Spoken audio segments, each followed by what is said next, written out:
Hello, this is Chris Reese with Atlanta Soundworks for Tech Talk Tuesday. And my apologies up front for getting this out so late today. We've just been crazy busy working with clients as they're looking to get back to work. And speaking of getting back to work, we've had numerous conversations over the last several weeks with our clients in both in all the sectors of corporate and education and house of worship on their plans and some of the challenges they're facing as they try to get people back into their facilities in a safe manner.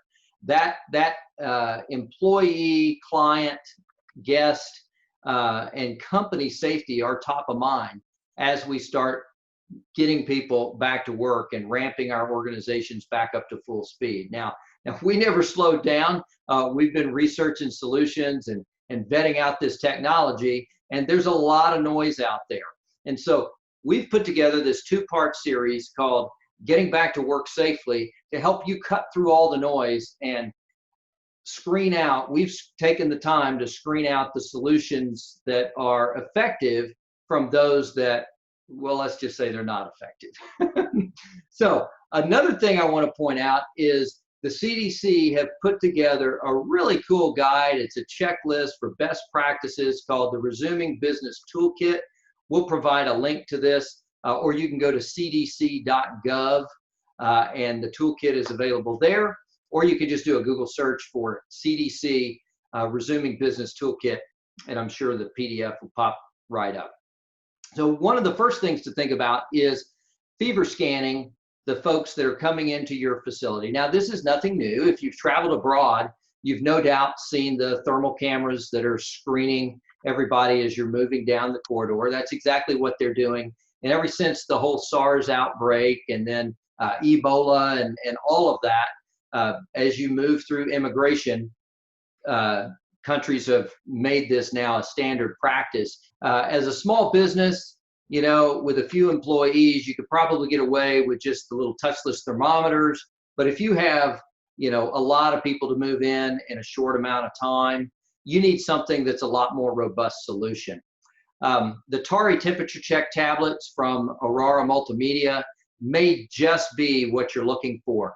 They can scan people very quickly. You set them up as a kiosk. They can read within plus or minus 5 degrees within less than a second. They can also screen for compliance, for mask compliance, if that's part of your safety protocols that you've adopted as you're getting people back into the workplace or house of worship or concert venue or whatever.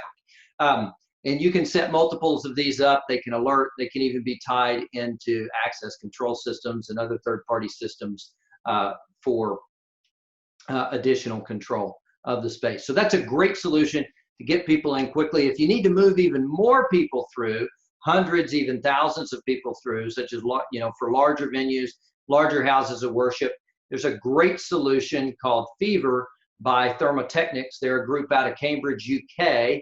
This system was designed by doctors. It's over 20 years old. It's probably the system that scanned you as you went through immigration if you did travel abroad. It's highly accurate, and it can scan 25 people at a time as they move through the field of view. So you keep people moving through a corridor. It's scanning up to 25 people as they're moving through the field of view of the camera, and it creates alerts so you can pull people aside for additional screening, and you can maintain privacy and all those kinds of things. Additionally, you might want to think about upgrading digital signage within your facility, especially if it's used for wayfinding or company directories, to use touchless gesture-based control. And we have several solutions for that as well out there. And really what you're trying to do is you're trying to create a touchless environment where people coming into the environment have to touch as few things as possible with their hands to navigate and be effective in the space. These are just a couple of the technologies that we're going to talk about this time. Next time, we're going to focus more on, all right, once you've got people in, how do you create a safe work environment? And we're going to dive into some technology solutions there next week. So be sure to like and follow us on Facebook and LinkedIn, subscribe to our YouTube channel, And that way you'll stay up on the latest news that we've got, and you won't miss an episode of Tech Talk Tuesday. And so until next week, this has been Chris Reese for Atlanta Soundworks and Tech Talk Tuesday.